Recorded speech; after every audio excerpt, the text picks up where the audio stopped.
What is going on, guys? Welcome back to Theory Restart. In today's video, we're going to be discussing Holden and why you should stop probably building your Khloros, because Holden might be a better option later on. So you might as well just stop investing here. And if you have RIP, I truly believe that Holden will be a better option than Khloros, and I'll explain the reasoning why.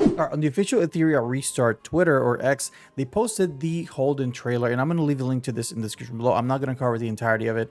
I'll leave the link for you guys to see it for yourselves. There's a lot of other people covering that part. I'm just going to cover the kit itself and how I think people should be using Holden when they first pull him, depending on what level of investment in your account you're in. So off the rip, he is a defense scaling character. That's why his defense is really high, and it's scaled really high. He also has a very high amount of HP as well, which is kind of surprising for a defense scaling character. I would assume they would give him more defense than anything else, but you do also need a little bit of HP, so it's fine. The low base speed is kind of concerning as well, but he is a bruiser type character, so maybe they don't want you to have him too fast, but we'll have to wait and see. And if you do need to have him really fast, we can just build him on Swift Rush and make him fast anyway. So, all right, the S1 is his 3-hit single target attack that has a 20% chance per hit to inflict defense down. He also has execution mode, which at the start of the battle, for every 500 defense Holden has, he increases counterattacking and final damage by 5%. So theoretically, you could max out his counterattack by having 5,000 defense, which is going to be very hard to attain. But we can kind of get close. He's not gonna quite get to 5,000. I don't think people are gonna get him to 5,000 unless you get extremely high rolls, but we'll have to wait and see. I mean, you would need 5,000 defense to get 100% counterattack, but I think 80% counterattack, 70% counterattack with 3,500 defense is good enough in my opinion. So starting off strong, a counterattacker defense scaling character that has a chance of inflicting defense down when he counterattacks. It's actually very good. Now, his second skill is a very good skill. However, for PvE purposes, it's not going to be that amazing to level up at first, but for PvP, this skill is insane. So essentially, it's a single target hit with a really beefy multiplier based on his defense that has a 100% chance to push back the turn meter by 100% and reset their skills. So for example, on PvP, you can just choose a character and then take him out of the battle. You reset their meter and reset their skills. It's kind of insane, also dealing an insane amount of damage while you're doing that as well. Obviously, it doesn't start off like this. This is with all the lattices invested. It pretty much starts off at 400 here, and then the turn meter, I'm pretty sure, starts off at like 50. But even then, it's still pretty good. For Terrormaton, it's not going to be as strong because Terrormaton has that stupid effect resist. If we go over here to challenges, where it's a challenge, and then we go to threshold, once you get to these stages of Terrormaton, all turn meter effects on Terrormaton are reduced by 30%. So if you do land the 50% turn meter steal, it's actually going to end up being about 35 meter steal instead of the 50 because of the stupid reduction that they put on Terrormaton just to make him harder for no reason. Now, this is a skill that you are going to want to level up for PvP purposes. So now for PvP, it's completely different because they're not going to have that resistance debuff. So you will be able to pretty much take a character out of the fight completely if you have the skill leveled up. Now moving on to his ultimate, this is a 2-hit AoE attack that each hit has a 50% chance to dispel one buff, inflict attack down, and inflict resistance down. Now we all know, especially for Terrormaton, for example, and mainly in Aurora as well, that it is sometimes hard to consistently farm it because they use miss debuffs. It is what it is. You use your Dina and then you miss vulnerability and you miss the erosion, and you're just left there twiddling your thumbs.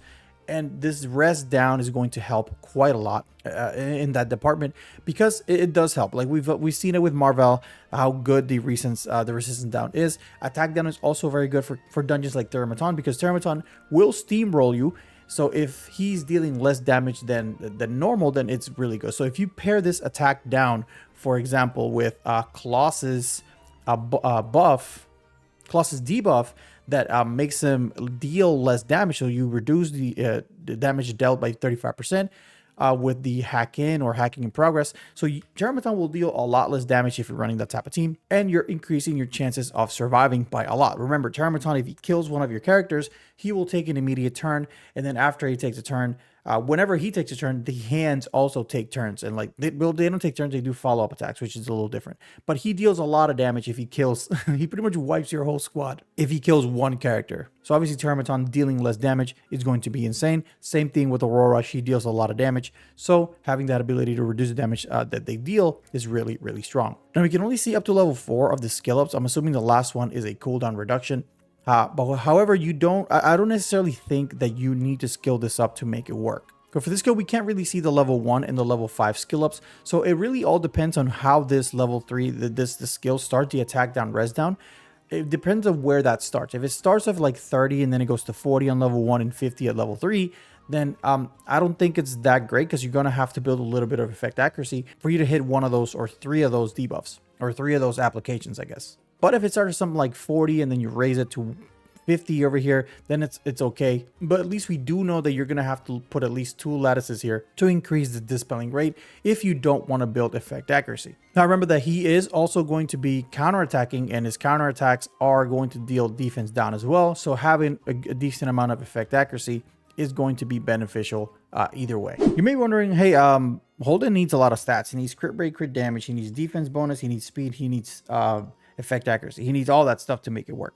Well, yes, he kind of does. He is a little stat hungry. However, he does help himself with crit rate. So his crit rate actually acts as a secondary way of getting effect accuracy, because if you land a crit, the chance to apply the debuffs is doubled, or these effects is doubled. So you have a 100% chance if you have it maxed at level 3, 100% chance to dispel, to apply the attack down and res down. This doesn't mean that it's guaranteed. It just means that the base chance is doubled. You still need a little bit of effect accuracy, but the critting actually helps. It kind of works similarly to Gray, right? If we look at Gray, it's S3 for Gray. It says on a critical hit, he deals additional 100% damage and inflicts a 2-turn defense down. This is a if you have it skilled up to level 4, that increases chance of inflicting defense down to 100%. So this is essentially the exact same thing, because if you have it skilled to level 3, you will get it to 100%. So he does miss, so you still need a little bit of effect accuracy to like make it a little bit more consistent. So, but it still helps, is what I'm trying to say. It still helps that he doubles his own chances if you have at least two lattices invested in there. Now, as far as module sets, what you want to run, it really depends on what you want to do with your Holden at the time. I'm using Rahu as a proxy, but just imagine this is Holden, right? Because his crit rate acts kind of like effect accuracy, you can get away with just running double defense to increase your chances of counterattacking and to increase his overall damage. And you can also run crit rate. You can also swap these ones for a crit damage build, because he does deal he's going to deal a lot of damage, especially with his S3 and if you have the follow-ups maxed out, he's going to deal a lot of damage that way as well. He has the same multipliers that Khloros has, actually. If you take a look at Khloros S3, he starts off at 400, then you upgrade it to 440, and it ends up at 480. And then if we take a look over here, on his second skill, right? His second skill ends up at 480. I'm assuming it starts off at 400. You level it up to level 2, get for 440, and then level 4 at 480. So he has kind of like the same multipliers that Khloros has, and we already know how correct out Khloros is. Obviously, Khloros is still going to do more damage because he does increase his own damage the more times he does it. However, his initial multiplier is still pretty strong. So going back to the proxy Holden, you could just build him with defense bonus, crit rate, crit damage, or double defense bonus with crit rate.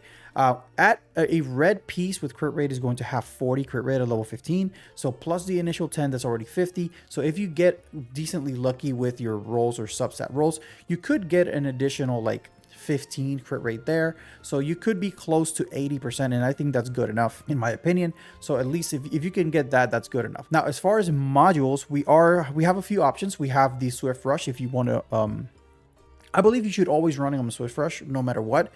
He should be on Swift Rush to go first and dispel all the debuffs, right? Swift Rush is a 12-piece module to get that extra 35% speed. So if you have 3, 3, 3, that's 9. And if your shell has Swift Rush, that's already 12. You're maxed out on Swift Rush. Now, the other options, in my opinion, you have Strife here, which is unlocked in Aurora. You get extra 10% defense at 8. So it's an 8 set, so it's easier to build.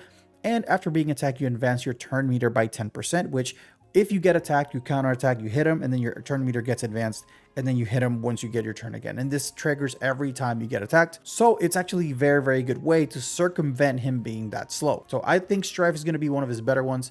Obviously, Bramble is also going to be a very good one because you will increase or double your chances of counterattacking. He will counterattack on his own, and then you also have the chance to counterattack using Bramble. However, I don't know if you can counterattack twice. I don't know if you can do his own counterattack and Bramble. I haven't tested that out, but if you can, you can get 2 counterattacks in there, which I don't know how strong. If you're going to level up his S1, then this may be the route you want to take.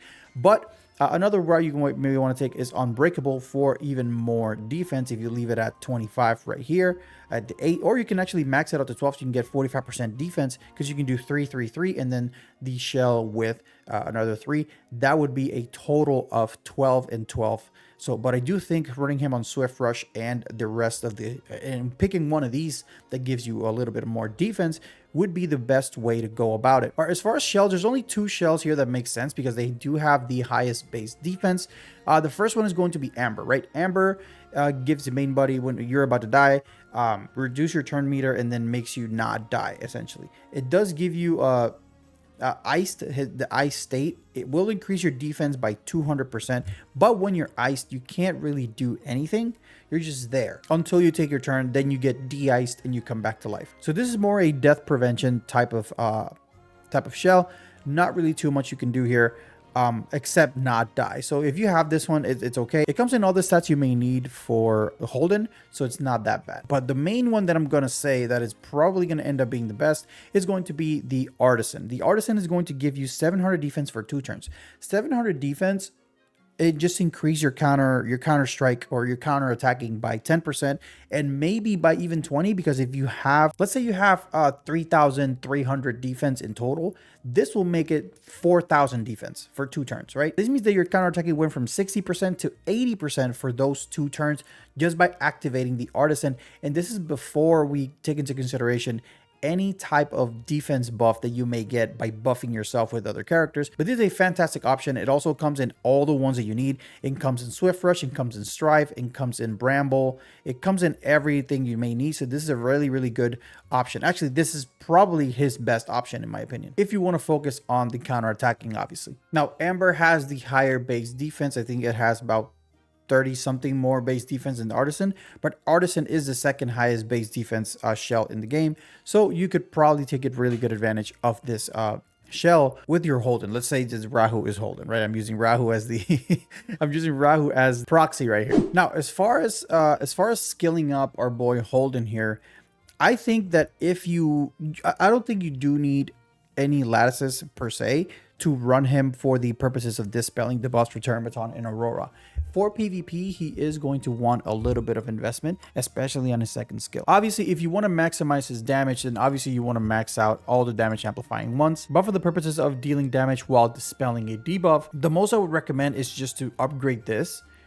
Just 2 lattices right here, which is more than what people are putting into Khloros at the time, which is why I'm telling people to stop building Khloros, at least until we know exactly what Holden is going to be capable of, because I'm a person that I use Khloros for my Terrormaton runs as well. But my only thing is that he just, like, because I don't have him leveled up and I don't want to invest too much in him, he just dies a lot of the time, and that costs me my run. Holden, on the other hand, he's going to be a defense scaling character with a 1335 base defense. He's a really, really tanky, bruisey character that's not gonna die too easily, and he has very good high defense, high HP as well. He's also saying here that he has a base 120 speed, but that's not what we saw in the trailer. Maybe if you level him up to 6 stars, he gets an extra, maybe he starts off at 115 and then he goes up to 120. But if he starts off at 120, that's actually huge because it's different than when the video saw. This is Pride by the way.